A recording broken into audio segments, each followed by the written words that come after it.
Good morning, students. I am Rajendra Kumar Nirala, your English teacher from St. Francis High School. I am going to teach 10th class lesson first, a letter to God.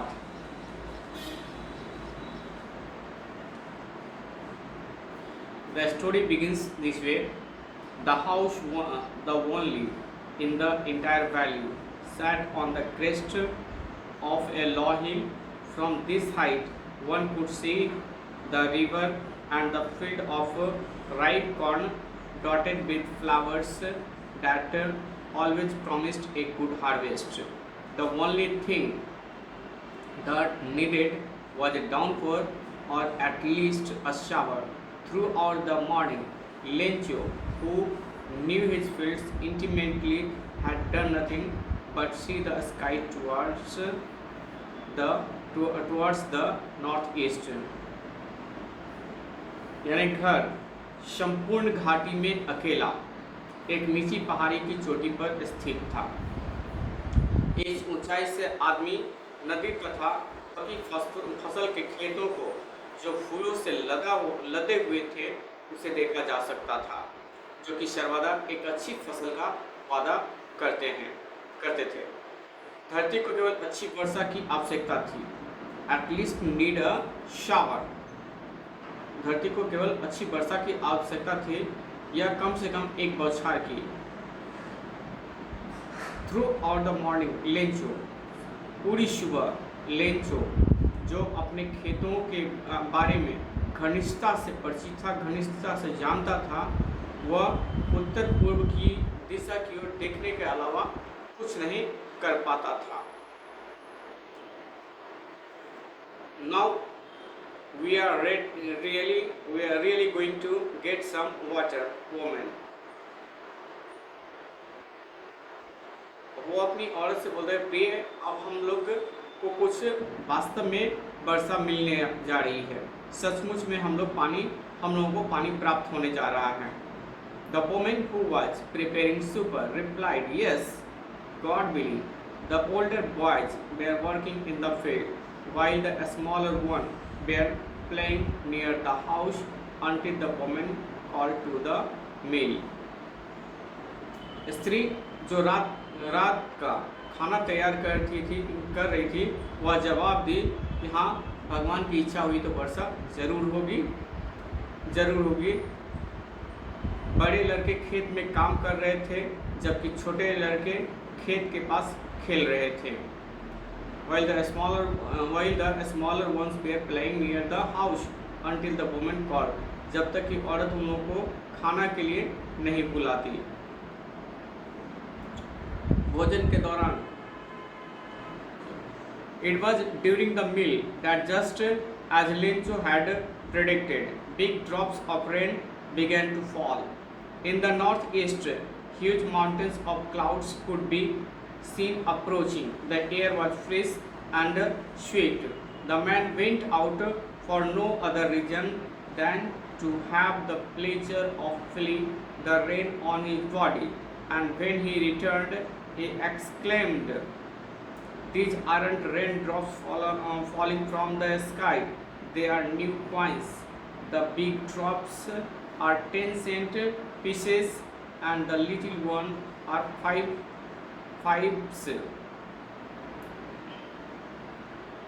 भोजन के दौरान it was during the meal, भोजन का समय था। Just as Lencho, उसी समय Lencho ने अनुमान लगाया कि big drops rain begin to fall, कि बड़े बड़े वर्षा की बूंदें गिरने लगा। इन द नॉर्थ ईस्ट यानी उत्तर पूर्व की दिशा से बादलों का विशाल पहाड़ पहुंचता हुआ देखा जा सकता था। हवा ताजी और मीठी चल रही थी, सुहानी चल रही थी। आदमी जो है फॉर आउट नो रीजन, आदमी जो है अपने घर से इस कारण से निकला कि वह जो है अपने शरीर पर वर्षा की बूंदों का खुशी से महसूस कर सके। एंड व्हेन ही रिटर्न्ड, और जब वह लौटा तो वह खुशी से चिल्लाया, these aren't raindrops falling from the sky, they are new ones. ये केवल आकाश से गिरते हुए वर्षा की बूंदें नहीं हैं, बल्कि नए नए वे सब नए नए सिक्के हैं। बड़े बूंदे 10 सेंट्स हैं, और जबकि छोटे जो है वो 5 सेंट्स के हैं। Cents means currency, name of the currency. यहाँ करेंसी का नाम लिखा गया, जैसे हम लोग इंडियन भाषा में रुपया उसको बोलते हैं, उसी तरह से वो जो बड़े बड़े बूंदों के बारे में कहे कि बड़े बड़े बूंदे जो है वो 10 रुपये के हैं, और जो छोटे छोटे बूंदे जो हैं वो 5 रुपये के सिक्के के बराबर हैं। With a satisfied expression, he regarded the field of ripe corn with his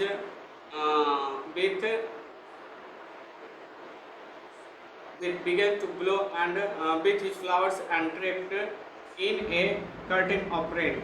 But suddenly a strong wind began to blow, and along with the rain, very large hailstones began to fall that truly did resemble new silver coins. The boys, exposing themselves to the rain, ran out to collect the frozen pearls. संतुष्टि की अभिव्यक्ति के साथ ही उसने पकी फसलों के खेत को इसके फूलों सहित बरसाती रूपी चादर में लपेटे हुए देखा। परंतु अचानक तेज हवा चलने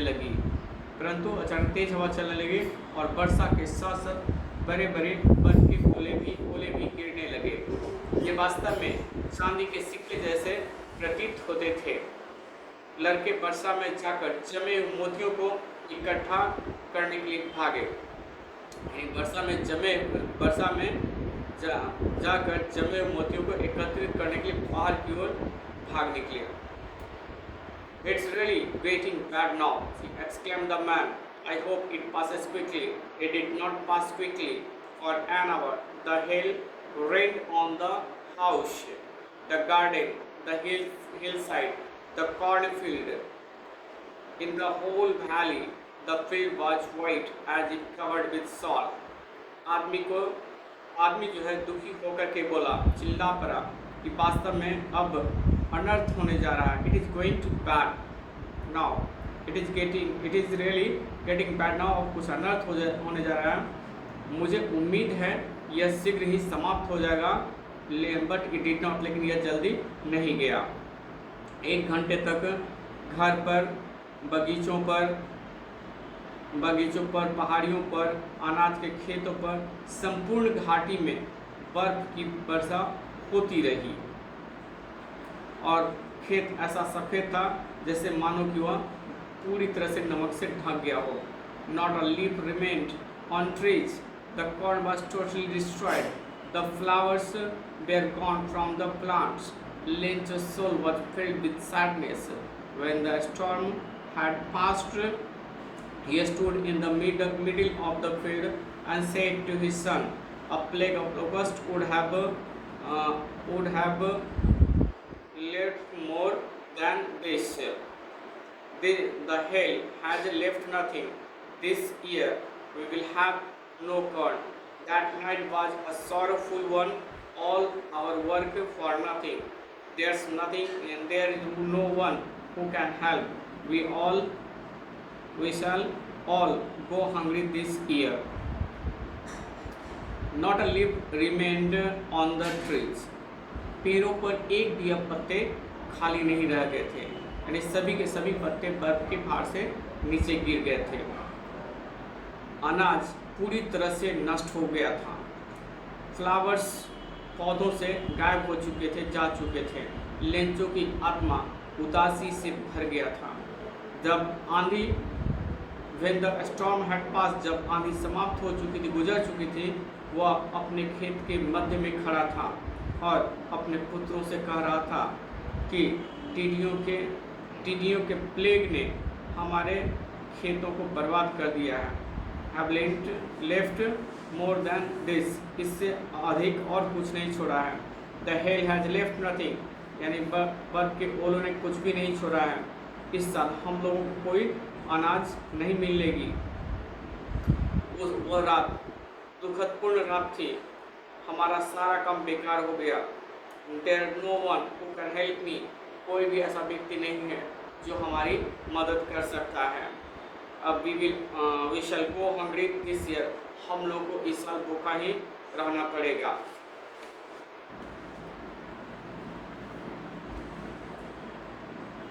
But in the hearts of all,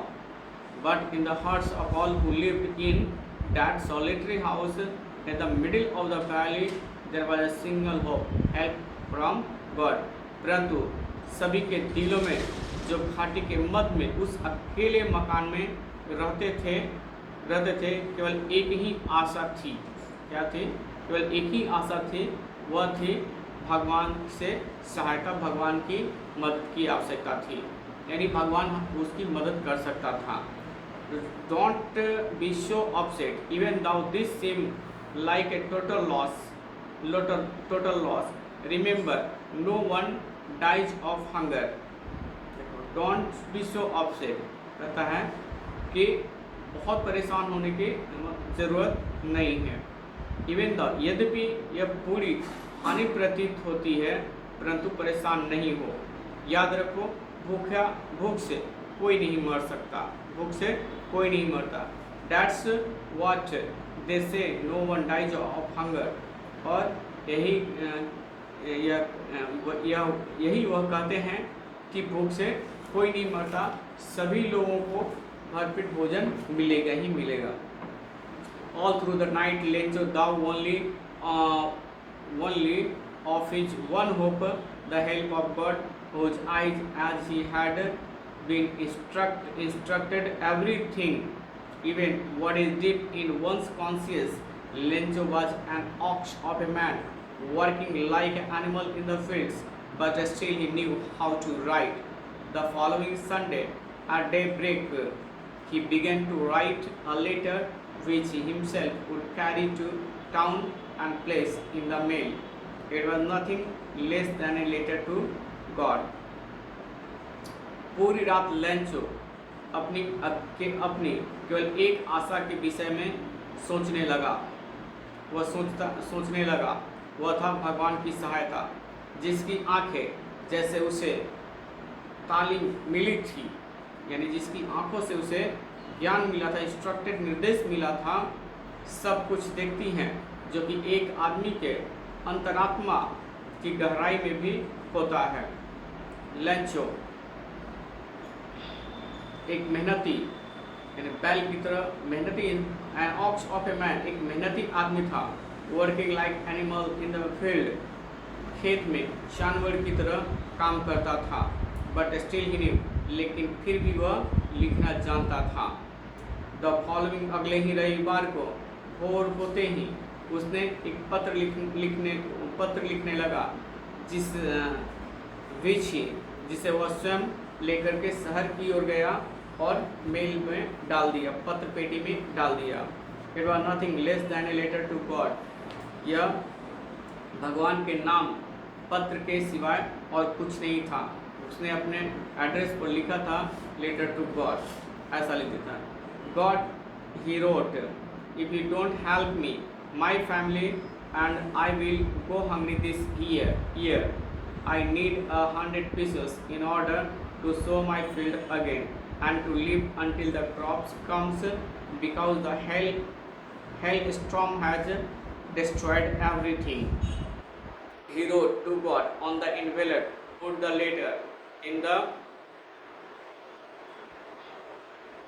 letter inside, and still troubled, went to town.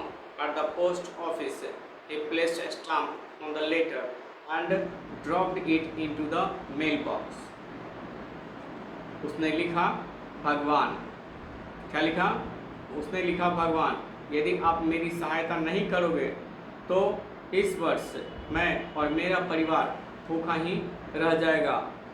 फिर से अपने खेत में बीजों को रोपने के लिए तथा अगली फसल के आने तक जीवित रहने के लिए मुझे 100 पीसों की आवश्यकता है, 100 मुद्राओं की आवश्यकता है, क्योंकि ओलावृष्टि ने हमारे सारे फसलों को नष्ट कर दिया है, सारे फसलों को नष्ट कर दिया, सारे अनाजों को नष्ट कर दिया है।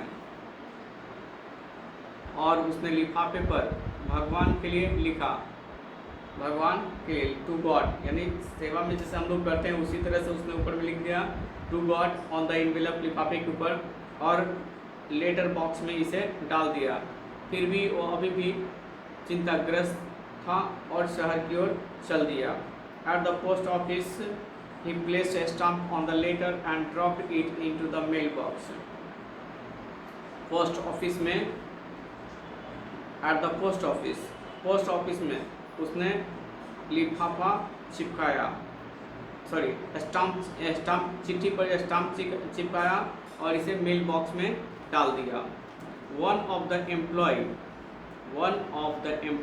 Who was a postman and also helped at the post office went to his boss laughing heartily and showed him the letter to God. Never in his career as a postman had he known that address.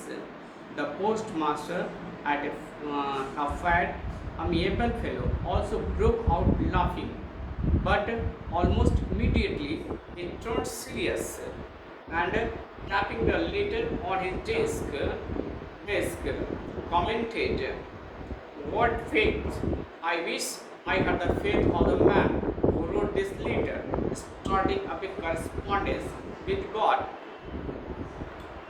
कर्मचारियों में से एक, जो कि उस post office का डाकिया था और डाकघर में सहायता करता था, वह अपने मालिक के पास हंसता हुआ चला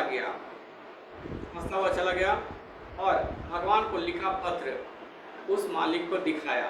किसको दिखलाया? यानी अपने बॉस को दिखलाया, मालिक को दिखाया। डाकिये के रूप में अपने करियर में उसने कभी भी इस प्रकार का पता लिखा हुआ नहीं देखा था। तभी क्या होता है, डाकपाल यानी डाक बाबू जिसको हम लोग कहते हैं, एक मोटा एवं मिलनसार व्यक्ति था जो भी जोर से हंस पड़ा जब उसने पत्र को अचानक देखा, बट ऑलमोस्ट इमीडिएटली, लेकिन शीघ्र ही वह गंभीर हो गया और tapping the later on the desk, और पत्र को डेस्क पर रखा, डेस्क पर पटक कर कहा, कितना विश्वास! मैं भी चाहता हूँ कि मुझे भी इस पत्र लिखने वाला व्यक्ति जितना ही भगवान में विश्वास हो। भगवान के साथ पत्र व्यवहार करने का यह अनोखा तरीका है, आरंभ करने का एक अनोखा तरीका है। Correspondence with God. So in order to not to shake the writer's faith in God, the postmaster came with an idea to answer the letter. But when he opened it, it was evident that to answer it, he needed something more than goodwill, ink and paper. But he stuck to his resolution. He asked for money from his employees. He himself gave part of his salary, and several friends of his were obliged to give something for an act of charity. इसलिए भगवान में लेखक के विश्वास को न तोड़ने के उद्देश्य से डाक बाबू को एक विचार आया कि पत्र का उत्तर दिया जाए। क्या दिया जाए? पत्र का उत्तर दिया जाए उसको, ताकि उस किसान का विश्वास भगवान के प्रति न टूटे। लेकिन क्या था? But when he opened it, लेकिन जब वह इसे खोला तो यह स्पष्ट था कि इसे उत्तर देने के लिए उन्हें सद्भावना, स्याही और कागज से अधिक किसी और चीज़ की भी जरूरत पड़ेगी। क्या क्या चीज़ की जरूरत पड़ेगी? ऐसे चाहिए उनको जो भेजना था, परंतु वह निश्चय पर अड़िग रहे। वह अपने he asked for money from, वो अपने कर्मचारियों से पैसे मांगे, उन्होंने अपनी सैलरी का भी कुछ हिस्सा दे दिया। And several friends of his, और उनके कुछ दोस्तों ने भी इस दानपूर्ण कार्य के लिए कुछ पैसे दे दिए। देने की कृपा की। It was impossible for him to gather together the 100 peso, so he was able to send the farmer only a little more than a half. He put the money in an envelope and addressed to Lencho, and with it a letter containing only a single word as a signature God. It was impossible for him to gather together the 100 peso. एक साथ 100 रुपये इकट्ठा करना उनके लिए असंभव था, इसलिए उन्होंने आधे से अधिक यानी 70% पीसेस जो है वो किसान के पास भेजने में सक्षम थे। उन्होंने he put the money in an envelope, उन्होंने एक लिफाफे में एक लेंचो के नाम पता लिखे लिफाफे में पैसे को डाला and with it letter containing only a single word as signature of God, और केवल भगवान के सिग्नेचर लिखा हुआ पत्र जो है उसे भेज दिया गया, जिस पर हस्ताक्षर था कि भगवान। The following Sunday, Lencho came a bit earlier than usual to ask if there was a letter for him. It was the postman himself who handed the letter to him, while the postmaster, experiencing the contentment of a man who has performed a good deed and looked on from his office. अगले रविवार को Lencho बहुत जल्दी ही यह पूछने के लिए post office आया कि क्या उसके नाम से कोई पत्र आया था। डाकिया स्वयं उसे वह पत्र दिया, जबकि डाकपाल ऐसे व्यक्ति की संतुष्टि का अनुभव करते हुए जिसने एक अच्छा काम किया हो, अपने ऑफिस के दरवाजे से देखता रहा कि उस व्यक्ति के अंदर कितना सेटिस्फैक्शन है। Lencho showed not the slightest surprise on seeing the money, such was his confidence, but he became angry when he counted the money. God could not have made a mistake, nor could he have denied Lencho what he had requested. Lencho को पैसे देख करके तनिक भी आश्चर्य नहीं हुआ, यानी ऐसा उसका विश्वास था, लेकिन वह क्रोधित हो गया जब उसने पैसे को गिना। उसने कहा कि भगवान ऐसी गलती नहीं कर सकते थे, न ही लेंचो की बातों को इनकार कर सकते थे। What he had requested, जो उसने निवेदन किया था, यानी जो भगवान से उसने निवेदन किया था 100 पीसेस का, उसके बारे में वह पक्का आश्वास था कि 100 पीसेस ही मिलेंगे, लेकिन इसमें कम था। Immediately Lencho went up to the window to ask for paper and ink. On the public writing table he started to write with much wrinkling of his brow, caused by the effort he had to make to express his ideas. When he finished, he went to the window to buy a stamp, which licked and then affixed to the envelope with a blow of his fist. The moment the letter fell into the mailbox, the postmaster went to open it. It said, God of money that I asked for, only 70 pieces reached me. Send me the rest, since I need it very much, but don't send it to me through the mail, because the post office employees are a bunch of crooks. Lencho क्या तुरंत ही यानी जल्दी से Lencho कागज और स्याही मांगने के लिए खिड़की पर पहुंच गया। सार्वजनिक लिखने के मेज पर, यानी जो पब्लिक टेबल था, मेज पर अपने मस्तक की थ्योरियों को, अपने विचारों को व्यक्त करने के प्रयत्न से चढ़ाकर, यानी अपने भावों को चढ़ाकर वह लिखने लगा। उसने वेनिफ्रेस्ट उसने जब उसने पत्र समाप्त कर लिया तो एक टिकट खरीदने के लिए फिर खिड़की पर गया टिकट को चाट कर उसे लिफाफे पर मुक्का मारकर चिपका दिया। भगवान जितना धन मैंने मांगा था और लिखा था, उसने उस पत्र में लिखा था कि भगवान जितना धन मैंने मांगा था उसमें से केवल 70 पैसों ही मेरे पास मिले हैं, बाकी भी मुझे भेज दो क्योंकि इसकी मुझे सख्त आवश्यकता है। परंतु यह धन मुझे डाक द्वारा न भेजना, क्योंकि डाक खाने के कर्मचारी लोग बेईमानों की टोली हैं।